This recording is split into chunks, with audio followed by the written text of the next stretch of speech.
Hay una historia de los tiempos recientes, hay una historia del día. O sea, la escuela de la microhistoria italiana, la escuela de los anales francesa, ha redimensionado sí, pero la visión. está el tema de que existen todavía en nuestros medios personas que convivieron con una determinada personalidad. Y entonces hay intereses. Lo que pasa es que por ejemplo, aquí cuando se tocan aspectos de la época de Trujillo, todavía hay por ahí gente con alguna responsabilidad. Claro. Y entonces... Eso quizás lo que haga sea incendiar el debate y complicar las cosas. Pero la historiografía sabe bien, y por ejemplo lo he leído recientemente en Giovanni Levi, con una claridad meridiana, decir que nadie puede pretender de que hay una historia real, de que hay una historia objetiva, sin sesgo, sin pasar por el filtro y la manipulación, entre comillas, que sufre por razones de ideología de quien escribe, por razones de preferencia de quien escribe, por razones hasta psicológicas de quien escribe.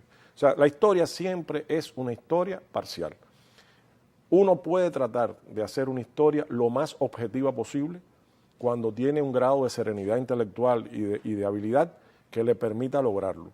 Pero la historia siempre es parcial, siempre tira hacia un lado, hacia otro, y eso es inevitable, porque los seres humanos tenemos pasiones. Ahora, lo que sí está claro en lo que decía Lugo es que hacer una historia reciente es una historia más complicada que hacerla de hace 2 siglos atrás.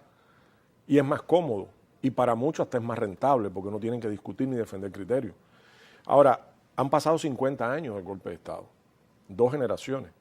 Yo creo que hay suficiente tranquilidad. Ya las aguas se han visto pasar todo tipo de agua bajo los puentes. Yo creo que hay suficiente tranquilidad, suficiente profundidad en los análisis para poder abordar con una, digamos, cierta calma los problemas que se abordan aquí.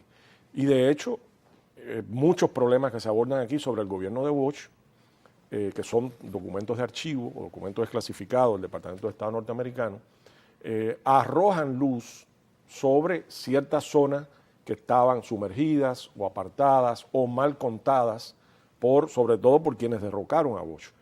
Porque si ha habido una línea implacable, inmisericordia, falsificadora y manipuladora, ha sido la de aquellos que adversaron a Bush y sus descendientes lo siguen adversando por diferentes razones. Y sobre todo por el olfato político de que Bush, en manos del pueblo dominicano, es realmente una herramienta de transformación y de cambio. Por eso es que hay tantos mitos alrededor de la figura de Bush. Y por eso es que hay tantas mentiras y campañas de falsedades alrededor de la figura de Bush. El hecho mismo de que documentos secretos, clasificados, como se dice, sean desclasificados cada 10 años, después de 10 años, pudiera dar una idea de que ciertamente pudiera escribirse la historia a partir de un tiempo relativamente corto. Sin embargo, cuando uno estudia la obra, el pensamiento de Don Juan, estando su partido en el gobierno, muchos pueden pensar que uno quiere estrujarle a ellos determinados planteamientos de Don Juan, determinados enfoques. Algunos pueden pensar que cuando yo hago una cita de Don Juan a partir de esta publicación o buscando en el Archivo Nacional determinados documentos, que lo hago con un propósito político. Claro. Por ejemplo, el aspecto moral, el aspecto ético, la rendición de cuentas. Claro. Aquí los llamados guruses sobre el pensamiento de Don Juan, algunos en el poder, con una práctica que contradice la ética de Don Juan, pueden pensar que lo que yo estoy diciendo, yo que fui un adversario en términos del pensamiento de Don Juan, lo hago, lo asumo para echarle una vaina, como decimos en la República Dominicana. Desde esa perspectiva, reivindico el concepto de Américo Lugo para... Sí, eso yo, fíjate, no, es que no discrepamos. Yo lo que digo es que casi siempre cuando un libro de esta naturaleza sale, o se usa una cita, o se usa para poner un ejemplo, alguien piensa que detrás hay una fuerza tenebrosa, oscura, que es un partido, que es un grupo económico, que es una figura maquiavélica, que está tratando de empujar un conocimiento para usarlo como arma arrojadiza contra otro partido político, otro grupo económico u otra figura encumbrada. Y eso es absurdo, porque eso es, además, no entender que el mundo intelectual, el mundo de la historia, el mundo de la literatura, el mundo de las investigaciones sociales, es un mundo que marcha con sus propias reglas y sus normas. Y que es un mundo que, si bien es cierto que hay plumas de alquiler, y las ha habido de sobras para denigrar a don Juan, y las sigue habiendo de sobras para molestarse cuando alguien hace algo positivo de don Juan y decir que lo está endiosando o lo está encumbrando, como si don Juan no mereciera ser conocido íntegramente por los dominicanos. En realidad está desconociendo cómo funciona la mecánica del discurso intelectual aquí y en cualquier parte del mundo, porque este país tampoco está al margen de las tendencias internacionales. Estamos hablando de que hay una vida intelectual, de que no hay temas que pertenecen a nadie, de que hay una libertad de creación y de investigación, de que hay una ética profesional y una ética de investigación, y de que hay además una afiliación moral, porque uno no escoge las figuras porque quiere, sino porque simpatiza con ella y está identificado con su pensamiento.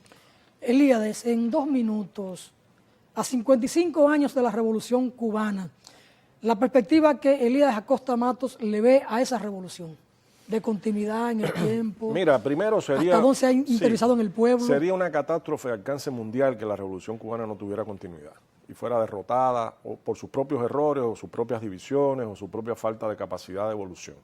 Eso es lo primero que hay que decir. O sea, no es solo lo nostálgico de los que crecimos y vivimos con la Revolución, es lo que la Revolución ha significado para el mundo, es lo que la Revolución ha significado para América Latina, es lo que la Revolución ha significado para un mundo mejor para muchos y no para pocos. Entonces, ese es el gran reto que tiene la dirección cubana de la Revolución, de cómo hacer los cambios de forma tal que eso no ocurra. Por eso algunos van más lento de lo que quisiéramos los cubanos. Por ejemplo, los cambios económicos, las aperturas, la flexibilización, la democratización de estructuras, la necesidad de acabar con una burocracia que en muchos sentidos está anquilosada, la necesidad de oír más al pueblo y la necesidad de que el pueblo participe más en las decisiones. Yo creo que esa es la gran filosofía que se acepta. Lo que pasa es que en la práctica a veces no va con el tempo que uno quiere, pero no olvidemos también que hay un poderoso enemigo que está ahí y que es concreto, que no es paranoia ni es en abstracto, que está constantemente viendo cómo subvertir el orden en Cuba y cómo derrotar una revolución que ha sido la gran espina en su garganta desde que triunfó. Por lo tanto, todo lo que tú hagas en Cuba, y yo confío en la sabiduría del pueblo cubano, y yo confío en la sabiduría de la Revolución Cubana, tiene que tener en cuenta todos estos factores que te he dicho. Por lo tanto, estamos ante un gran reto hacia el futuro de la Revolución Cubana, pero yo creo en la Revolución Cubana y sigo creyendo en la Revolución Cubana. Qué bueno. Elías, el tiempo se nos fue. Conversar contigo, el tiempo se va demasiado rápido. Vamos a tener que hacer una segunda entrega un día de esto para seguir conversando de esto y otros temas que tú has estado trabajando como intelectual, como escritor y como historiador. A ustedes, amigos y amigas, muchas gracias por estar con nosotros. El hermano Diomedes Olivares, que no está con nosotros hoy, es porque anda en los países, anda por Miami, descansando, recibiendo el año por allá. Hermano Diomedes, saludos y muchas bendiciones. Hasta la próxima, hasta el lunes.